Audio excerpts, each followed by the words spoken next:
Every time I make up my mind to focus on myself and focus on God, a man comes into my life or a man comes from my past and tries to distract me from my path with God.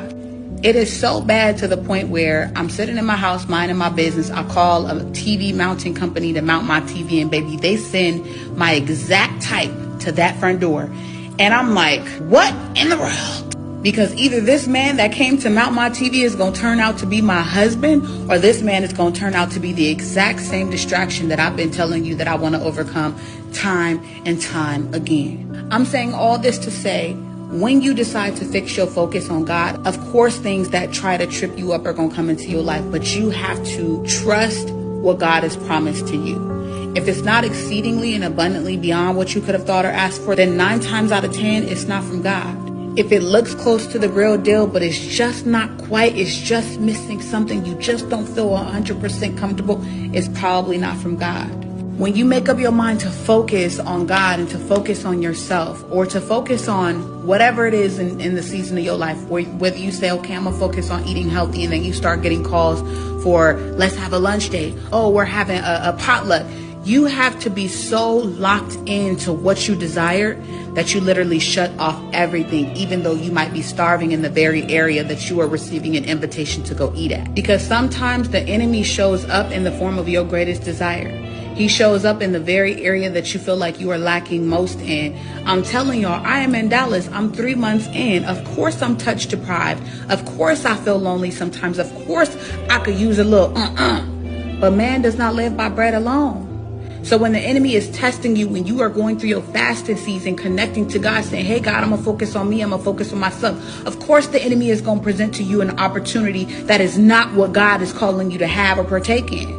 Just like when the enemy tested Jesus in the wilderness, he said, I know you hungry. You've been fasting 40 days and 40 nights. Turn this piece of stone into a piece of bread. Jesus had to tell him, man doesn't live by bread alone, but by every word that proceeded from the mouth of God. That's how I have to communicate with the enemy. When he sent my exact type to my front door, I had to say, man doesn't live by bread alone. When somebody is inviting you to a potluck or out to eat, when you know you're trying to fast, man does not live by bread alone.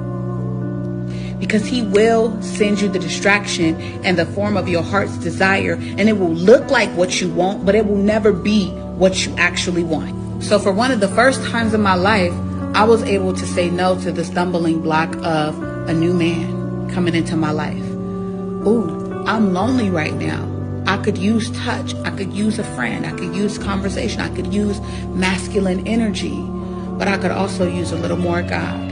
I could also use a little more time in my Bible. I could also use a little more time alone. I could also eat off the word. I could also get the intimacy that I'm missing from God himself. Especially because I know that if I participate in the things that man could have brought into my life, it would have just led to me falling into sin. The same distraction, the same thing that made me stumble so many times before. At some point, you have to recognize the pattern in your life. So when I say, oh my God, this guy showed up as my exact type, it was the spirit. And the only thing that kept me from falling into the trap that the enemy set is understanding that when God sends it, he's going to send it in the form and the fashion of his will. It's not going to include someone who is going to appeal to my appetite, to my attraction.